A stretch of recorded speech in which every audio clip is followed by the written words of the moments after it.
It was the last month of 2025's regular season, and ZETA Division were still vying for a World Finals ticket. Number 1 seed Reject won the previous month, and ZETA were bounced in the opening round, creating the possibility that ZETA Division may be forced down to the LCQ with a bad month. To make matters worse, ZETA Division were without their best player. Sitetampo is not just any player. He's a world champion, 3-time world champion grand finalist, and arguably the greatest player to ever compete in Brawl Stars. I'm not going to speculate why, but the fact of the matter is that Sitetampo was suspended for the month due to failing a fair play check. ZETA scrambled for a substitute and added Naipishu for the month. Naipishu was a member of Effort Result, the number 7 seed entering the final month that failed to qualify, and with their season over, ZETA Division were free to pick him up. Naipishu hadn't made it past the quarterfinals all year, which is a stark contrast to the accolades of somebody like Sitetampo. Up first, ZETA Division beat the team that bested them just a month ago. Jinji had a 3-1 scoreline in the previous qualifiers against Sitetampo, but this time ZETA breezed by 3-0. With Navi failing in quarterfinal 4, ZETA Division were set for World Finals, but the only way they could claim the top spot in East Asia for the year was to win the whole tournament. Getting that number 1 seed is a bigger deal than I think people realize just because of seeding at the World Finals. How you do in your region dictates where you end up in your group stage. You'd much rather want to be a number 1 seed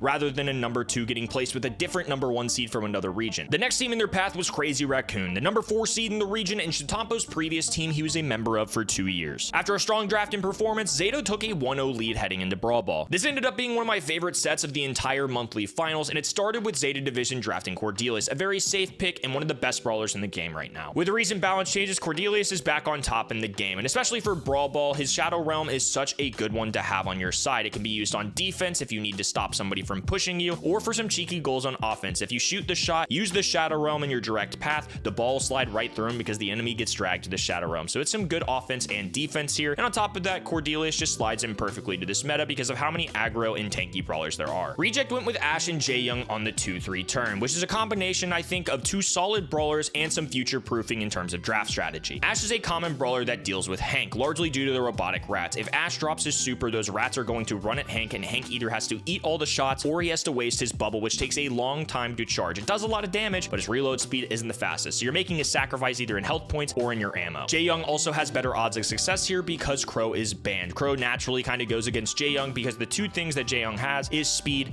and heals, and Crow's gadget, which slows you down, obviously addresses the speed, and then the natural poison that Crow has from his daggers won't allow you to heal as much off of Jaeyoung, so that's a really good way to deal with him, and since that's banned, they get a little easier go at it. Despite it being a close quarters and bushy map, ZETA Division lock in Bonnie simply because she's one of the better brawlers in the game, I think. She's a blend of aggression and long range, and with her hypercharge can pop off with some stuns. It adds an X factor, a goal scorer for the team, and it's simply just one of the better choices I think out there right now. Kenji was ZETA's final pick, which I really like. Kenji's gonna do well into Jaeyoung because Jaeyoung's on the squishier side, Kenji of course an assassin, and on top of that it gives them an additional score maker and playmaker, which in Brawl Ball is really important. Final pick of the draft was Draco, which means CR are fully committed to the run it down composition. It's gonna be Jaeyoung plus double tank. They're gonna overwhelm you with health points and just walk it down the other end. These 2 different strategies set up a great matchup and led to a super fun set. As these walls come down, gonna get trickier for both of these sides. Naipishu taking Moya under. Tensai has the ball though. Oh no, disaster for ZETA Division. Crazy Raccoon in the opening seconds of overtime knock one in. Still 1-0 to Crazy Raccoon here. Set obviously was ZETA Division's to start with. Gadget used early on by Tensai. A very questionable combination there, but it might pay off here. The super not gonna go. He goes for the trick shot, still pushed in by Suzuku. But I mean, that kind of accidental, I think it was, I mean, it seemed accidental little jump up whilst he realmed him. The ball passed forwards was beautiful. And then the trick shot kind of made me question it a little bit, but still the goal went in nonetheless. Now, a bit of a redemption here from CR as the ball's passed forward and sent in instantly.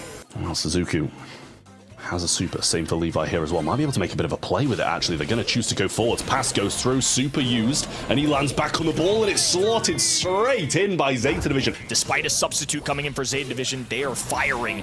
Last month, Crazy Raccoon got the better of this squad, but this is the final month of the season. This is where it really starts to matter. Naipishu getting a nice takedown there. Tensai cleans things up. Super available. Plenty of health points to go around, and an easy walk through to the net. 1-0 early for Crazy Raccoon. Naipishu will get that kill, and super across to Tensai. Now Suzuku closing in onto Milkreo.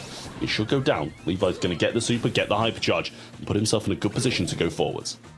Ooh, and Suzuku just hiding there. Grabs the ball. Ooh. Oh, goodness. What juggling coming out of Suzuku. The mechanics from this man have been unbelievable today.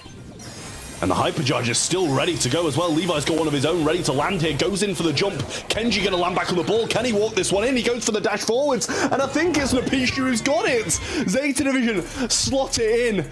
And they're celebrating a set win. How much it means to them. Zeta were now up 2-0 heading into set 3. To start the Dueling Beetles draft, Zeta Division locked in Cordelius, which is a standard opening just about anywhere at professional play right now. CR responded with Crow and Larry. Larry is on the rise a little bit more in professional gameplay due to being a thrower that is more assassin proof. That's a plus he has compared to all the other throwers in the game, and it's largely due to Lori, who's a beefy spawner that he can throw down the map to assist him. Instead of going the stereotypical tank or assassin in this meta, Zeta Division actually clicked Bonnie and Barley. I'm a fan of these picks because I like the idea of matching up with a thrower into Larry. Barley, I think, has an on-paper advantage, and on top of that is a control-oriented brawler. So if you're getting last calls down, herbal tonics on the ground, you're keeping your teammates afloat longer with the heals, and also pushing the enemies back or grabbing kills. The whole goal of Hot Zone, of course, is to keep people off of the middle zone while your team's grabbing those capture points, and Barley is an excellent fit for that. Bonnie, like I mentioned in the previous draft, is just a great brawler right now. I think this is a good hybrid brawler to select on this map, especially given Zeta Division's comp. For the final pick, Crazy Raccoon made a surprise selection with Meeple, who is somebody that did get a buff in the balance changes more recently. I didn't see a lot of Meeple in my scouting reports leading into East Asia or EMEA monthly finals, but it did get a buff in the balance changes, so I'll give it a little bit of credit, and it used to be a really solid brawler on this map, and especially in one that's a more control-oriented matchup, I think it's fine. It synergizes really well with throwers too, because if you throw up the Meeple Mansion, you trap enemies in there, and you've got a thrower that can throw up free shots. So at all times, even without a super from Meeple, you can trap an enemy and get a kill. Both sides strayed away from tanks and assassins, which was a nice change of pace, and it was a more control-oriented battle, which was really fun to watch. Yeah, it's going to be real tough to break as well. He's going to need to get someone in one of those Meeple's mansions, shoot through the walls. This is going to be very, very difficult, especially when Napishu with a hypercharge. Levi can't be far off either. And Suzuku, more of the same, should be close to a hypercharge too. There's the Meeple's mansion, didn't catch anybody inside it, and the super not doing much either.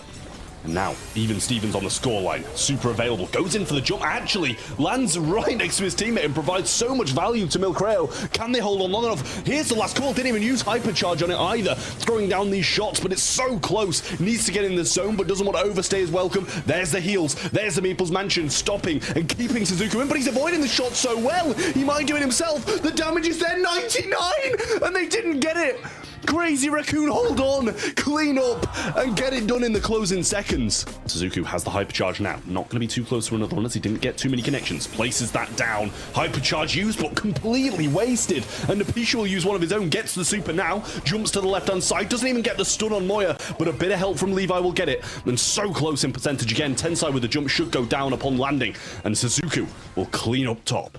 This one's looking like another buzzer beater. Here goes the super from Moya to try and cut off the enemy side, but Zeta Division now have easy access to the mid with their pinky toes. Suzuku diving in, grabs the first kill. Tensai all alone in the middle of the map. Milcreo trying to rescue his brother that's falling. All three members of Zeta Division standing tall, though. At this point, it's just a battle against the clock, and now Zeta Division are at match point. Now 55 and climbing. Suzuku diving in, wants to take on the aggressive matchup against Larry and Lori. Napishu with a complete miss there. No stun available, but does have plenty of health points to maintain in the mid.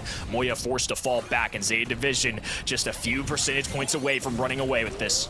I mean, Tensai's just been condemned to death surely here and actually survives it. Suzuku, again with another realm, and that's a hypercharge one as well. Milcreo's going to be slowed. Moya should be his next victim and is. Brilliance from Zeta Division here. Should be gained. Tensai pops the hypercharge, tries to get a super but can't. And 8% is all Zeta Division need to head to the finals, and they will get it. Zeta Division were now only a match away from taking the #1 spot in the region alongside a last-second substitute. With $12,000, the #1 spot in the region, and Napishu's first ever grand finals on the line, Triple Dribble kicked off with Zeta Division selecting Hank and Reject responding with Crow and Frank. Frank is a little interesting, but it was a ban throughout the day on Brawl Ball in East Asia, so this was clearly a brawler in their rotation for the meta. Crow has become a matchup into Hank due to Crow's poison and gadget that can slow Hank down. The slowing him down allows you to get free shots on him, and of course, if Hank is cycling in his supers, that means he's constantly healing, and Crow's poison siphons off how many heals he gets. I think part of the influence for the Frank may have been to try and stun the Hank. If you stun Hank, you get that that big burst of damage, and the only way to take out Hank is when he's not cycling in that super. You have to get a big burst of damage to bring him down, so I think the Frank stun is maybe their idea of doing that. The one concern I have is that tearing open the map does not really help Frank, and Crow's not necessarily a long distance brawler either. Zeta Division rolled with Charlie and Kaze on the 4-5 turn, which gave them a really well-rounded draft. Charlie's spiderlings force Crow to waste a lot of ammo, and Frank feeds her a ton of supers. Kaze is great for multiple reasons here. Not only is she a top brawler in the game, but this is some good future proofing, because if the other side in Reject grabbed a thrower, it would really mess with Zeta Division's composition, especially considering how strong they are on this map. So Kaze as an assassin does really well into squishy brawlers, which throwers are, so having a Kaze here is not only a good brawler pick, but also a preventative pick as well. Reject picked Ashe as the final brawler, which adds some health points and a way to deal with Hank on their side,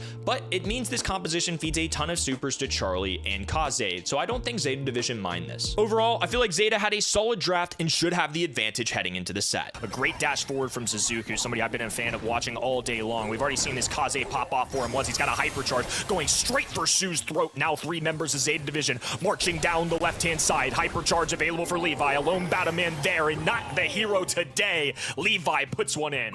So let's see who wants to make the next play. She is now hypercharging, going to smash straight onto the Hank. Has to maneuver out the way to ensure that he doesn't get any blowback there as well. There's a pretty good, decent clear up, all things considered here by Reject.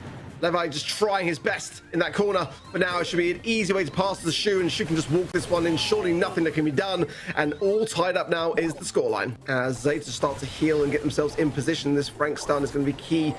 Nice Fanstorm out by Suzuku, and a nice evasion there from the Pishu. Pops the gadget, gets the slow connection now to allow Suzuki to come in as Batman jumps in with a bit of Hail Mary, but all of Zeta stay standing despite the low HP. They get the goal and the game. It's the red roster. Going down the left-hand in, Levi dribbling, dodging, trying to get through Shu. Has a bubble burst, and it will be enough to get a cocoon through. They can't quite walk it through. Had to wait a moment, but they scoop up the ball on the goal line and punch one in. From Zeta Division now, continuing the advance. Spiderlings out. Taken care of by Batman, but shots used to do so. Hypercharge pop from Levi as well, pushing the ball forward. Suzuki's going on the aggressive, and that was so dominant. Zeta made that look, I dare I say, easy. It was back and forth a lot of the time, but then when they really cooked, they cooked. Zeta Division won the opening set, and after a convincing set 2 on Bell's Rock, headed to set 3 with a 2-0 lead. One more set would mean that they had a flawless run through the entire monthly finals. Reject started Crystal Arcade's draft with Kaze. With Kaze being a prevalent brawler in the meta, Zeta Division needed a strong response, and went with Draco and Charlie. Charlie is a good standalone brawler right now, but I also think that it's one of the better ways to deal with Kaze in the game. The cocoon is just such a good way at halting any push that Kaze brings. Also, for the game mode specifically, Charlie's cocoon has a really unique feature. It may not necessarily kill you, but it will force you to drop your cocoon. If she lands a super on you, you're dropping all of your gems in the place right in front of you. So this is great to either reset countdowns or just lead to free kills on enemy gym carriers, which is a big feature, of course, in the game mode. Charlie also has a sneaky good gadget choice. If she is the primary gym carrier, she can hit the cocoon gadget, put herself in a little protective shielding that takes a while to pierce through, and in the meantime, your teammates can come save you from whatever assassin's trying to kill you. Reject went with Crow and Kenji on the 4-5 turn. Crow prevents Jaeyoung and Hank compositions, but on the other hand, it doesn't do very well into Charlie's spiderlings. The spiders are going to waste a ton of Crow's ammo. With Reject now having a couple assassins on the other side, Zeta Division make an excellent 6th pick and click Tara. When you look at the other side, they have 2 assassins, Kaze and Kenji. Both of those brawlers have to be in your face to gain their supers, to get kills, to do damage, etc. Kenji is going to beat Tara in a one-on-one matchup, but the second that Tara gets a super, it's game over. If she's connecting those supers, she can continue to cycle them, reset gym counts, kill enemy brawlers, and of course, since those 2 brawlers have to be up in your face, it's even easier to land those Tara supers. So you're going to see it throughout this set, but Tara changed so many hypercharges, which makes a big difference and never rules Zeta out from winning a game because they can always reset a countdown. Zeta Division locked in a great draft, and the only thing left to do was execute their strategy. Cool and collected. There's the invisibility coming in. Hypercharge from Suzuku is there though. Goes straight for the gem carrier, and now's the pull. It's going to be massive. Suzuku just absolutely popping off, and now the aggression continues. Melts the last one standing, going on the aggressive, but actually survives now, keeping the gems. That was a bold play from him. Tara is in a great spot, just the ability to grab supers, and you saw how early that hypercharge came out. It's because it's so easy for her to line up shots into these aggressive brawlers that have to get up close to her. That's just more cards. She's landing already a super charged up for Suzuku. He will go down, but 9 gems still reside with Zeta Division. Now a countdown for them. Okay, well, there's one gem popping down there with Nepushu. Picked up though the perfect person. Levi now has all the gems. apart from those in the mid, but they're not much of a concern for ZETA. Oh, hypercharge is enough to get Batman taken care of. Not the cleanest, but nonetheless, a kill is a kill. Melty has a hypercharge. This is the last ditch attempt realistically here from Rejects, trying to get a reset, and they go for the wrong man. It's ZETA Division all the way, match points. Let's see. Can Levi get a cocoon on someone? Batman or Melty, either will do, as time is ticking down. Oh, huge dodge coming out of Reject there. Nobody gets claimed by the Tara Super, and as a result, they can maintain the pressure in the mid. Naipishu popping the Super there to try and go into the Dragon form. First one to get the gym countdown is Reject. Still a gym spawning in the mid, though. They can pick this up, tie things here, and it'll be 10 apiece. So close, and you can cut the tension with a knife. Melty has got his hypercharge there as well. Spiderling's out. Shu slowed, trying to escape away. Another gem spawning now, straight to ZETA to even this out. There's a hypercharge from the pitch. This is going to be huge. Oh my word! Look at the flames! Almost everyone burns down, but Shu picks them up. And now ZETA got that mid control. And if they can get just one more gem, they should be home scot-free. Batman ties things up at 12 side. Shu, the primary gym carrier, and as an aggressive brawler like him, that makes things rather tough. Naipishu flanking right-hand side. Melty low HP. Super goes through. Shu falls. ZETA Division collecting every last one of the gyms. A cocoon to seal them in the middle of the map. Reject left for nothing. And no Sitetampo. No problem. ZETA Division have grabbed another monthly finals. Despite their star player not being available, ZETA Division won 9 straight sets and went 18-4 in games to earn the last monthly finals, which is an insane feat. With this, Naipishu got his first ever grand finals victory and should be on track to get a nice contract in 2026. My respect for all three of these guys has skyrocketed after watching this, especially with no Sitetampo. The fact that ZETA Division came together with a last-second substitute and dominated the way they did is absolutely insane. What a great way to end the year. I'm looking forward to seeing how Naipishu does next season and how ZETA Division do at the World Finals in just a few months. I definitely think they're in the mix. Thank you all so much for watching. If you enjoyed the video, it would mean a lot if you all could drop a like on it, and if you find yourself coming back on the regular, subscribe to the channel. We're working towards 25,000 subscribers and would love for you to be a part of this journey. With all that said, thanks for watching, and we'll see you in the next one.